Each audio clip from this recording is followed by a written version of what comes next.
حضرت سلمان فارسی رضی اللہ تعالیٰ عنہ اور حضرت ابو دردہ کے درمیان بھائی چارہ تھا۔ مکے سے مدینے جب لوگ آئے تو حضور نے بھائی بھائی بنایا تھا۔ ان کے درمیان بھائی چارہ تھا تو ابھی پردے کی آیات نازل نہیں ہوئی تھیں تو لوگ ایک دوسرے کی طرف جاتے تھے۔ حضرت سلمان فارسی رضی اللہ تعالیٰ عنہ حضرت ابو دردہ رضی اللہ تعالیٰ عنہ کے گھر میں تشریف لے گئے تو دیکھا کہ ان کی بیوی بڑی غمگین بیٹھی ہیں۔ تو ہم نے فرمایا بہن کیا ہوا؟ تو کہنے لگی تمہارے بھائی کو دلچسپی کوئی نہیں رہی، ہر روز روزہ رکھ لیتا ہے اور ساری رات نفل پڑھتا ہے۔ حضرت سلمان فارسی کہنے لگے ٹھیک ہے کر لیتے ہیں بندوبست۔ نماز دین ہے کہ نہیں؟ دین ہے نا یہ چیزیں۔ لیکن حضرت سلمان فارسی جناب ابو دردہ سے کہنے لگے آج میں نے تیرے گھر میں رہنا رات کو، کیونکہ وہ تو ساری رات نماز پڑھتے تھے، نفل پڑھتے تھے۔ انہوں نے کہا ٹھیک ہے، ایک بستر لا کے بچھا دیا حضرت سلمان فارسی کے لیے۔ سلمان فارسی فرمانے لگے دوسرا بھی لا۔ کہا وہ کیا کرنا ہے؟ فرمانے لگے تو نے بھی سونا ہے، میں نے بھی سونا ہے، تو نے بھی سونا ہے، عشاء پڑھیں گے اور پھر دونوں سوئیں گے۔ کہا میں نے تو نماز پڑھنی ہے۔ فرمایا تہجد کے وقت اٹھ کے پڑھیں گے، اللہ کے رسول بھی رات آخری حصے میں جا کے نماز پڑھتے ہیں۔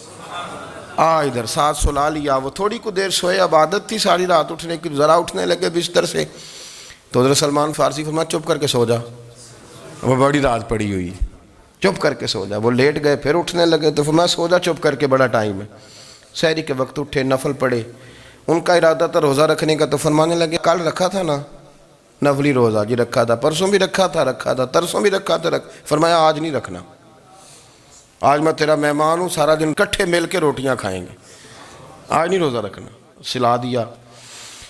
اب حضرت ابو دردہ رضی اللہ تعالیٰ عنہ کہہ تو کچھ نہ سکے، پر کہنے لگے سلمان تم پتہ تم کیا کر رہے ہو؟ نہ تم نے مجھے رات اٹھ کے زیادہ نفل پڑھنے دیے، سویرے روزہ نہیں رکھنے دیا۔ تو حضرت سلمان فارسی کہنے لگے کوئی لمبی بات تو نہیں نا؟ چلتے ہیں نا ابھی فجر میں مسجد نبی میں تو نبی پاک کو بتاتے ہیں، سرکار دو عالم علیہ السلام کی خدمت میں تو اپنی بات کرنا، میں اپنی کروں گا، حضور نتیجے کا اعلان فرما دیں گے، بات طے ہو جائے گی۔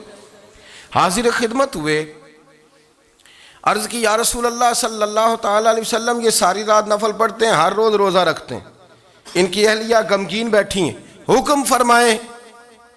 تو نبی پاک صلی اللہ علیہ وسلم نے فرمایا پھر ہوا کیا؟ یا رسول اللہ میں نے رات سلایا ہے، سحری میں اٹھایا ہے، سویرے روزہ نہیں رکھنے دیا۔ نبی پاک نے فرمایا سلمان فارسی نے ٹھیک کیا ہے، سلمان فارسی نے ٹھیک کیا۔ پھر حضور نے فرمایا، نبی کریم نے فرمایا ابو دردہ تیرے اوپر اگر اللہ کا حق ہے، اس کے رسول کا حق ہے، دین کا حق ہے، تو فرمایا تیری آنکھ کا بھی تیرے اوپر حق ہے، تیرے وجود کا بھی تیرے اوپر حق ہے۔ یہ حضور نے فرمایا تیرے بچوں کا بھی تیرے اوپر حق ہے، تیری بیوی کا بھی تیرے اوپر حق۔ اس حق کو بھی سمجھے، حقوق اللہ بھی ہیں، پر تیری آنکھ کا بھی تیرے اوپر کیا مانا کہ تیری آنکھ سونا چاہتی ہے تو اسے سلا بھی، تیرے وجود کا بھی تیرے اوپر حق ہے، تو تیرا وجود آرام کرنا چاہتا ہے تو اسے آرام بھی کرا۔ اور پھر وہاں نبی پاک صلی اللہ علیہ وسلم نے فرمایا میں تم سب، سننا یہ لفظ حدیث کے، حضور نے اسی موقع پر فرمایا میں تم سب سے زیادہ اپنے رب کو جانتا ہوں اور میں تم سب سے بڑھ کر اپنے رب سے ڈرتا ہوں۔ حضور فرمانے لگے میں روزہ بھی رکھتا ہوں، افطار بھی کرتا ہوں، یعنی کبھی رکھتا ہوں اور کبھی نہیں رکھتا۔ فرمایا میں نفل بھی پڑھتا ہوں اور اپنی بیویوں کو وقت بھی دیتا ہوں۔ سرکار مسجد میں بھی آتے تھے، نواسوں کے ساتھ کھیلا بھی کرتے۔ لو ایک حدیث بخاری کی اور یہاں بیان کر دیتا ہوں۔ ایک شخص نے آ کے عرض کی یا رسول اللہ صلی اللہ تعالیٰ علیہ وسلم جہاد کے لیے تیاری ہو گئی ہے، صفیں بن رہی ہیں، مجاہدین کی تیاری ہے، تو میرا بھی نام لکھ دیا گیا ہے مجاہدوں کی لسٹ میں، لیکن یا رسول اللہ صلی اللہ تعالیٰ علیہ وسلم میری بیوی نے حج کی تیاری کر لی ہے اور میرے دوستوں نے، صحابہ نے میرا نام مجاہدین کی لسٹ میں لکھ دیا، تو میرے لیے کیا حکم ہے؟ یہ بخاری مسلم ہے۔ تو نبی پاک صلی اللہ تعالیٰ علیہ وسلم نے فرمایا جہاد پہ کوئی اور چلا جائے گا تو بیوی کے ساتھ حج کرنے جا، اسے محرم کی ضرورت ہے، وہ تیرے بغیر کیسے جائے گی؟ مجاہدین کو تو اور مجاہد مل جائے گا، پر تو اپنی بیوی کے ساتھ جانا۔ نبی پاک صلی اللہ علیہ وسلم نے مرد کو محافظ بنایا ہے، عورت کو مرد کا قیدی نہیں بنایا، بلکہ عورت کو حفاظت عطا کی اور مرد کو اس کا کیے۔ میں نے بہت پہلے کہا ہے کہ اسلام بیٹیوں کو قیمتی سمجھتا ہے۔ جس بندے کے پاس 20 تولے سونا ہو وہ چوک میں لے کے نہیں آتا، وہ قیمتی چیز ہے، اس نے چھپا کے رکھی ہوتی ہے۔ تو جو نبی پاک صلی اللہ علیہ وسلم کا کلمہ پڑھنے والے بیویاں، اسلام انہیں قیمتی سمجھتا ہے، کہتا ہے کہ تم قیمتی ہو لہذا گھر کے اندر رہو، تم باہر نہ ہو۔ لیکن عورتیں ہیں کہ ان کو بلا وجہ لوگ خراب کر دیتے ہیں اور بلا وجہ وہ اس مغالطے کا شکار ہو جاتی ہیں۔ اب آگے بڑھتے ہیں۔ قرآن مجید نے سورہ نور کی آیت نمبر 30 میں کہا کہ کل للمؤمنین یغضوا من ابصارہم، فرمایا کہ اے محبوب علیہ السلام مومن مردوں سے کہہ دو کہ اپنی نظریں جھکا کے رکھیں، اپنی نظریں۔ اور اگلی آیت میں فرمایا وَقُلْ لِلْمُؤْمِنَاتِ يَغْضُضْنَ مِنْ أَبْصَارِهِنَّ، فرمایا کہ اے محبوب مومن عورتوں سے بھی کہہ دو کہ اپنی نظریں جھکا۔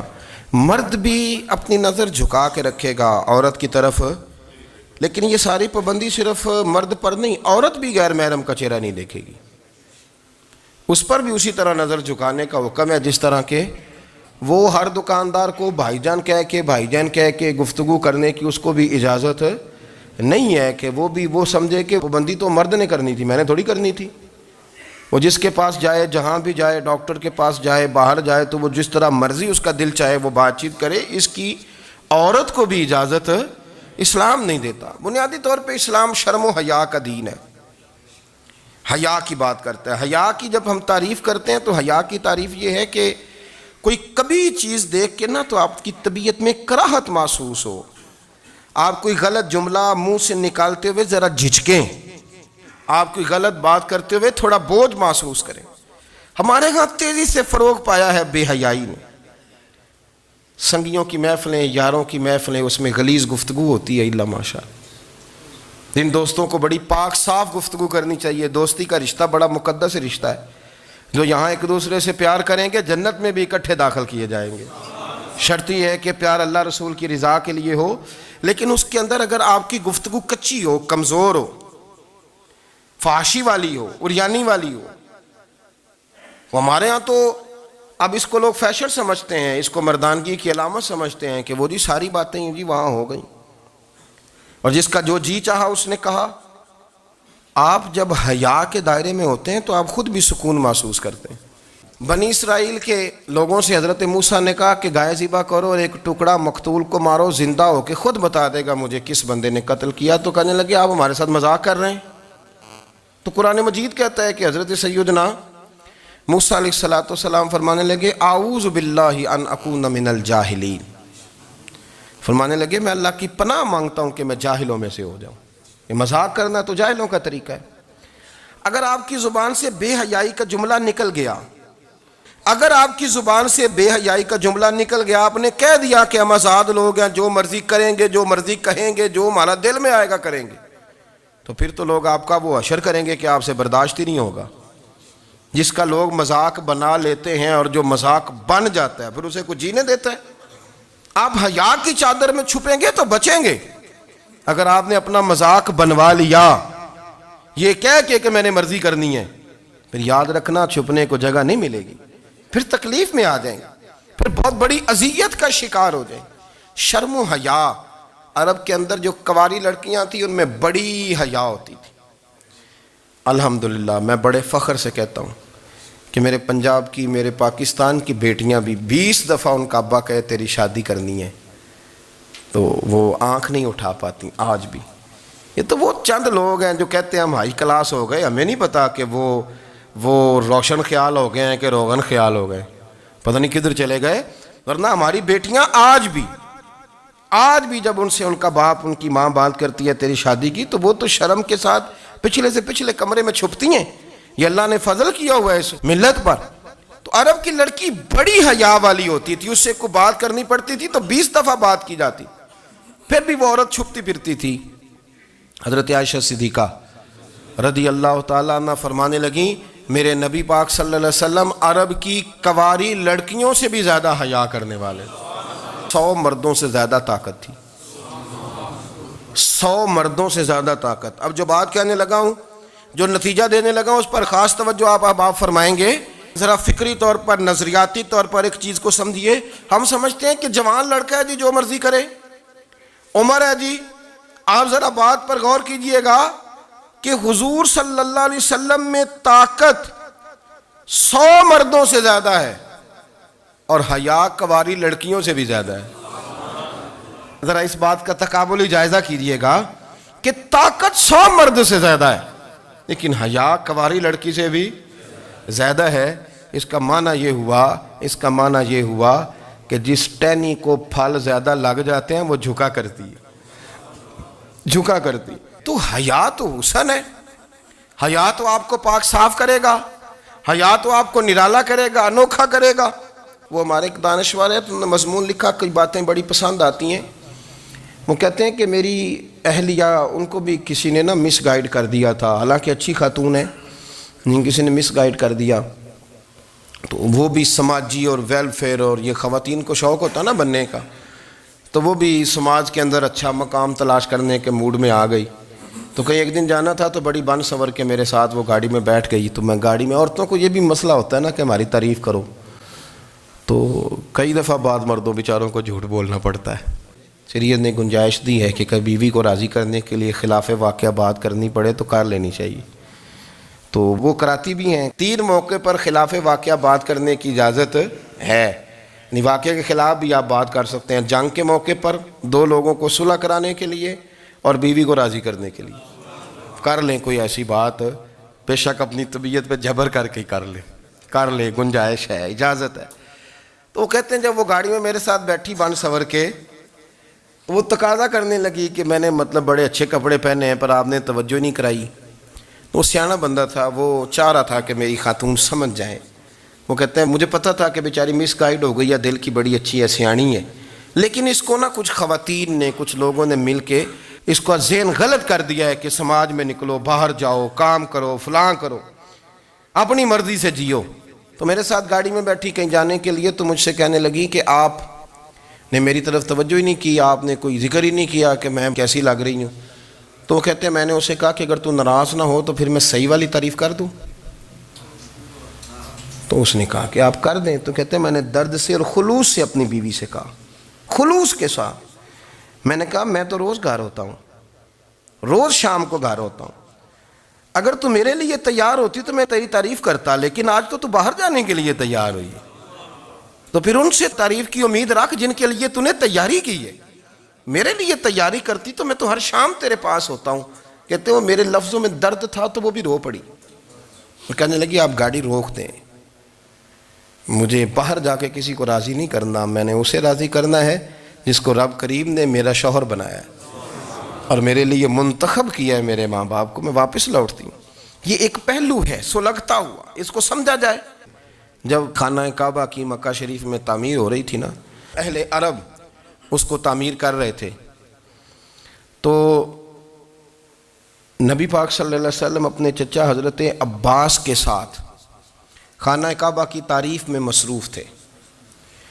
تو عرب کے لوگ چونکہ لمبا کرتا پہنتے تھے پیروں تک، تو نیچے اگر کسی وقت کوئی چیز نہیں بھی ہوتی تھی تو کسی کو وہ نظر نہیں آتی تھی، چونکہ پردہ رہتا تھا، ایک لمبا کرتا پہنا ہوا ہوتا تھا۔ تو جب بچے، سرکار کی عمر مبارک بھی ابھی تھوڑی تھی، تو اس طرح بچے جب نکلتے تو وہ کئی دفعہ اپنی تہمد اتار دیتے نیچے سے، اور کوئی مزدوری کرنے لگتے تو 3-4 طے کر کے تہمد کی کندھے پہ رکھ لیتے، جس طرح کبھی دیہاتوں میں لوگ کپڑا سر پہ رکھتے تھے کہ اوپر اگر کوئی وزنی چیز رکھیں گے تو وہ تکلیف نہیں دے گی۔ نبی پاک صلی اللہ علیہ وسلم بھی سب لوگوں کے ساتھ خانہ کعبہ کی تعمیر میں شامل تھے۔ تو حضرت عباس رضی اللہ تعالیٰ عنہ نے کہا حضور سے، ابھی اللہ نے نبوت بھی نہیں فرمایا تھا، بھتیجے آپ بھی تہمد اتاریے، یہ صحیح مسلم میں حدیث موجود ہے، اور اس کو کندھے پہ رکھ لیجیے، آپ اینٹیں اٹھا کے لا رہے ہیں تو ذرا آپ کو تکلیف نہیں ہوگی۔ تو سرکار دو عالم صلی اللہ علیہ وسلم سے یہ بات کہی، اور پھر جلدی سے حضور کی تہمد کو نکال کے حالانکہ لمبا کرتا پہنا ہوا ہے، تو وہ جیسے ہی ان کے کندھے پہ رکھا اینٹیں رکھنے کے لیے، تو سرکار تو زمین پہ گر گئے، بے ہوش ہو گئے، آنکھیں آسمان کی طرف، اور پھر حضور پکار رہے ہیں آزاری آزاری آزاری، میرا تہمد دے دو، میرا تہمد دے دو۔ کبھی کوئی شخص اس وجہ سے بھی بے ہوش ہوا ہے کہ میرے وجود سے کپڑا اتر گیا ہے؟ حالانکہ سرکار پر وہ بے ہوشی بھی نبی پاک کا وہ جو غلبہ ہے نا شرم و حیا کا، اس کی وجہ سے ہوئی، ورنہ تو حضور فرماتے ہیں کہ میری آنکھیں سو جاتی ہیں، دل تو میرا اس عالم میں بھی جاگتا رہتا ہے۔ تو سرکار زمین پہ تشریف لے آئے، آنکھیں میرا تہمد دے دو، میرا تہمد دے دو، تو جلدی سے انہوں نے تہمد دیا، تو حضور نے باندھ لیا، پھر طبیعت مبارک میں تسلی ہوئی۔ یعنی ہم اس رسول کے غلام ہیں کہ جن کے تو وجود سے کپڑا اتر جائے تو حضور برداشت نہیں کرتے، قبول نہیں فرماتے، تکلیف شروع ہو جاتی کہ اب جو بندہ آئے گا کہانی چھیڑے گا تو ہم چھیڑ جائیں گے. اور بھائی اللہ کا فضل ہے الحمدللہ تعالی. لوگوں نے بڑا شور کیا اور بڑے زمانے سے دنیا شور کر رہی ہے, پر اللہ کے گھر مسجدیں بھری ہوئی ہیں, مسجدیں بھری ہوئی ہیں. ہماری بیٹیاں پردے کرتی ہیں, پردے کو پسند کرتی ہیں, وہ حجاب میں رہتی ہیں, وہ سمجھتی ہیں کہ ہمارا اصل حسن کیا ہے. تو یہ پراپوگنڈا پرانا چلا آ رہا ہے, اس کا اللہ کے فضل سے امت مسلمہ پہ نہ کبھی اثر ہوا ہے اور نہ کبھی ہوگا انشاءاللہ. اللہ تعالی ہمیں حق پر استقامت عطا فرمائے.